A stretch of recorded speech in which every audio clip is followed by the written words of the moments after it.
Thaís, a gente começa a semana. Hoje de manhã vocês aqui no Jornal Gente falaram sobre o tema vacinação. Inevitável, né? Falar sobre o tema vacinação em uma semana em que as notícias pipocam, as notícias que vêm da Europa, as notícias daqui do Brasil, tem mais chegada de lotes da Coronavac, tem uma entrevista importante na Folha de São Paulo de hoje com a Margarete Dal Como da Fiocruz, que já deu inúmeras entrevistas para a gente também, citando alguns pontos que são irrefutáveis nessa luta contra o coronavírus. Só vacinar não vai bastar. As pessoas vão ter que ter uma consciência coletiva de que daqui para frente o uso da máscara vai fazer parte das nossas vidas por um longo tempo. Por quê? Porque senão a gente vai não imunizando todas as pessoas,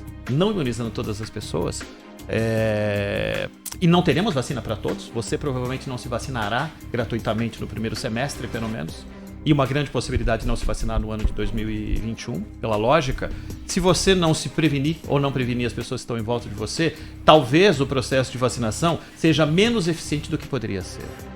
Pois é, Ronald, a gente acho que desenvolveu também aqui uma espécie de mito da vacina, não é? Acho que é importante colocar isso claramente para o nosso ouvinte, porque aquela ideia de que a partir da primeira dose aplicada em determinado país chegou a redenção, ela aparece pela ansiedade que a gente tem de sair dessa história, pela saudade que a gente tem da vida anterior, que evidentemente era melhor do que essa que a gente está tendo aqui, se não por condições econômicas, se não pela insegurança, pelo medo mesmo, né, de contrair a doença ou de que algum familiar contraia.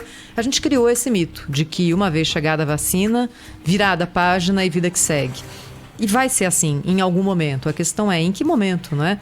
Temos um longo caminho pela frente. Não é palpável ainda, né? Não. Sabe que hoje no Jornal a gente ouviu o presidente da Sociedade Brasileira de Imunizações.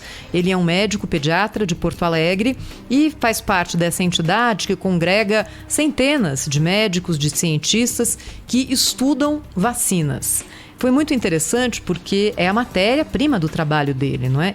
É isso que ele desenvolve profissionalmente o tempo todo. Esse e os colegas dele que fazem parte dessa entidade, aliás, eu recomendo aqui ao nosso ouvinte dar uma olhada no site dessa entidade, Sociedade Brasileira de Imunizações, porque lá, Ronald, tem a tabela completa das vacinas que devem ser tomadas por idade. Recém-nascido, prematuro, criança, adolescente, adulto jovem, adulto mais velho e terceira idade. E existe uma tabela de vacinas obrigatórias para cada idade. A gente pensa, depois de ser criança, não precisa mais. Não é isso. Então tem muita informação que é acumulada por esse grupo de estudiosos. E aí o que ele coloca, Ronald, são vários pontos importantes. Primeiro, falando aqui numa linguagem mais popular, é melhor uma vacina que não seja aquela vacina com 99%, 100% de eficácia do que nenhuma vacina. Por exemplo, no caso da vacina da gripe, a eficácia dela beira os 50%, às vezes um pouquinho mais, dependendo ali do ano e da cepa da gripe, não é? Ela não é uma vacina garantida. Não é que você tomou e você não pega a gripe. Acho que todo mundo já se acostumou com isso. Mas ela faz com que episódios de gripe sejam menos abrangentes na população. E isso já é alguma coisa. E faz também com que episódios de gripe que apareçam sejam menos graves. E isso é muito importante, principalmente na população idosa.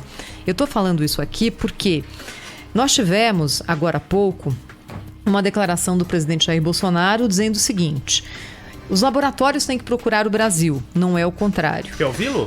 Tem aí? Temos aqui. Fala, presidente. O Brasil tem 210 milhões de habitantes, então o mercado consumidor de qualquer coisa é enorme. Os laboratórios não tinham que estar interessados em vender pra gente?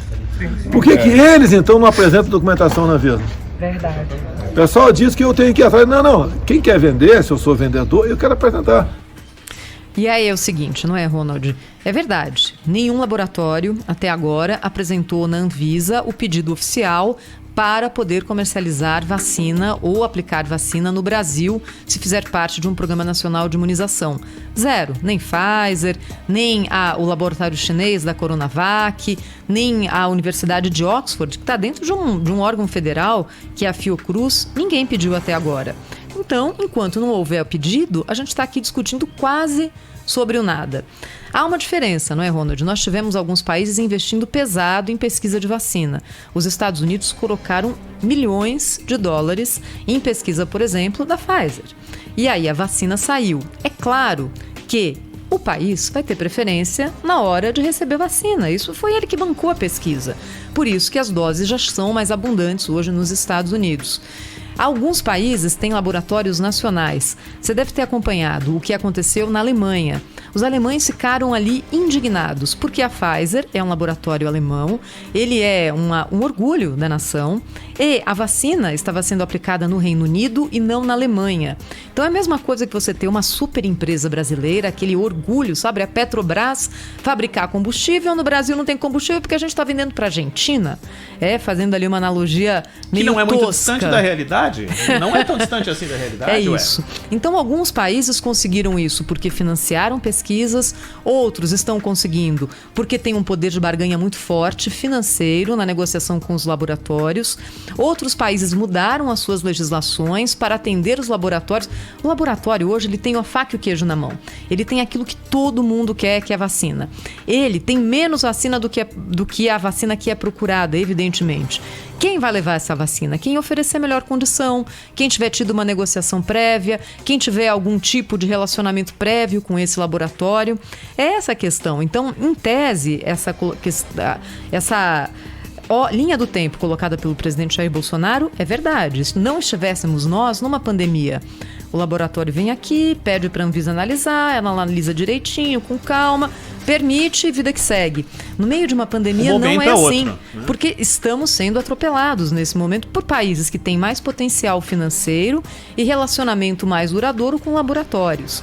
A gente poderia fazer alguma coisa diferente para que não fosse dessa forma? Me parece que agora não. Nós temos duas grandes apostas, porque o bonde, por exemplo, da Pfizer, esse já foi, não é? A gente vai entrar numa segunda onda de produção da vacina, se de fato ela chegar ao Brasil, mas nesse momento a produção já está empenhada em outros países. As nossas apostas são na Coronavac, que tem uma questão de eficácia, no mínimo, obscura. O nosso ouvinte se lembra daquela entrevista coletiva na semana passada, em que se falou em, no mínimo, 50%. Que não é muito claro. O que é isso? 50, 60, 70, 80, 90? Da divulgação? Pois é. E temos a vacina de Oxford, que hoje o laboratório AstraZeneca, por meio do seu CEO, veio a público dizer o seguinte: estamos chegando perto de uma vacina com eficácia de 95% e com 100% de possibilidade de redução de casos graves. Se isso se confirmar, Ronald, é porque a gente ficou com o pé atrás, né, da vacina de Oxford. Porque ela foi colocada e não era bem assim. Aquela eficácia apresentada era uma média de duas situações diferentes. E eles mesmos assumiram um erro no processo de dosagem da vacina. Isso. Né? Mas se confirmar o fato de que a vacina de Oxford está perto do registro no Reino Unido, foi o que contou pra gente hoje o Philip Killing, dizendo que é possível que nessa semana ou na semana que vem já haja o registro dessa vacina na autoridade sanitária do Reino Unido. E a gente aqui com doses dessa vacina na Fundação Oswaldo Cruz, quem sabe a gente não consegue já dar o ponto de partida rapidamente em algumas semanas na vacinação no Brasil. Pelo menos para algumas populações que precisam demais dessa primeira dose. A gente, óbvio que se somadas as iniciativas de Oxford e se a gente tiver na semana que vem, aliás, foi anunciado para a semana que vem, né? O anúncio ou pelo menos ventilada a possibilidade de anúncio da efetividade da vacina Coronavac. Se isso tudo se confirmar, teríamos um somatório importante para uma primeira carga para populações mais vulneráveis. Eu estava ouvindo agora... Se a gente conseguir isso, já vai ser um grande avanço. Eu estava ouvindo, Ronald, a entrevista do Dr. Marcos Boulos, que falou agora há pouquinho aqui no Bora Brasil com a Bruna Barbosa. E sabe que me tocou a parte do depoimento dele em que ele fala assim: nós, profissionais da saúde, estamos exaustos. Está todo mundo trabalhando dobrado, em jornadas longuíssimas, com uma super pressão psicológica de familiares. Quem está na linha de frente da Covid não aguenta mais. Não é? Então, há necessidade da gente vacinar essas pessoas. Elas estão se expondo desde março, todos os dias convivendo em ambientes infectados por Covid, tratando de doentes graves, lidando ali com situações de muito estresse. Elas precisam ser vacinadas, assim como os idosos, é claro. A gente só vai conseguir seguir em frente. Hoje, o professor Delfim Neto falou exatamente essa frase no Jornal Gente, Ronald. 2021 só vai ser um ano se tiver vacina. Se tiver vacina, A gente tem boas perspectivas na economia, a gente tem possibilidade de crescimento, a gente tem possibilidade de recuperar as perdas desse ano aqui por causa da pandemia. Várias empresas já sinalizam agora lançamentos de suas ações na Bolsa, indicando que há um otimismo, há uma possibilidade de otimismo. Mas para tudo isso virar, tem que ter vacina. Senão a gente fica aqui chovendo no molhado. A gente, só aí voltando ao início aqui do nosso papo. A gente vai passar por um período, pelo menos no primeiro semestre de 2021, que, se Deus quiser, vai ter vacina para essas populações, como a gente falou, mas a gente precisa estar preparado, principalmente populações como eu citei no começo. Você, eu, ainda não faço parte do grupo de risco, a Gabi, o pai da Gabi, entre outras pessoas. Essas pessoas vão ter como imunizante, o único imunizante, a prevenção. A única forma de fazer. Você vai ter, provavelmente, na sua família, a sua mãe, numa lista de primeiros vacinados, correto? Batendo aqui na madeira, Ronald. A minha mãe, por exemplo, está prevendo que, se der certo o cronograma do governador Dória, e eu torço para que dê, né? O cronograma de todos eles, desde que haja um cronograma de verdade, no dia 8 de fevereiro, teoricamente, ela vai se vacinar. Talvez sua mãe também vai se vacinar. Em teoria, em março, ela estaria imunizada, só aguardando os efeitos da vacina, esperando que aquilo tudo que se promete seja efetivo. Mas eu, você, a Gabi, neste mesmo período, continuaremos tendo que fazer todo tipo de prevenção. E assim será durante alguns meses, enquanto tudo isso estiver acontecendo. É verdade. Hoje a gente ouviu também aqui na Rádio Bandeirantes o prefeito de Manaus, Arthur Virgílio. Ele falou com o Datena no Manhã Bandeirantes. E ele disse o seguinte: olha, eu sempre fui daqueles que chamavam a atenção para o fato de que o vírus não tinha ido embora. E aí, Ronald, eu estava pensando, não é? Foram muitos acertos da ciência. O fato da gente ter tido uma vacina em tempo recorde de desenvolvimento é algo gigantesco. Ainda mais uma vacina que trabalha com RNA. Não é? Então é algo que nunca tinha sido feito. É, de fato, algo ali monumental. Mas teve muita coisa errada também. Você deve ter ouvido, Ronald, mais de uma vez, pesquisadores dizendo o seguinte: Manaus está perto da imunidade de rebanho. Por isso que houve um pico da doença que foi aterrador no começo da pandemia e depois ela teria quase que sumido. Não. Ela voltou e voltou forte. Os hospitais estão lotados. Aí o governador mandou fechar comércio, teve manifestação de comerciante, a ordem foi desobedecida. Essa é a notícia de hoje.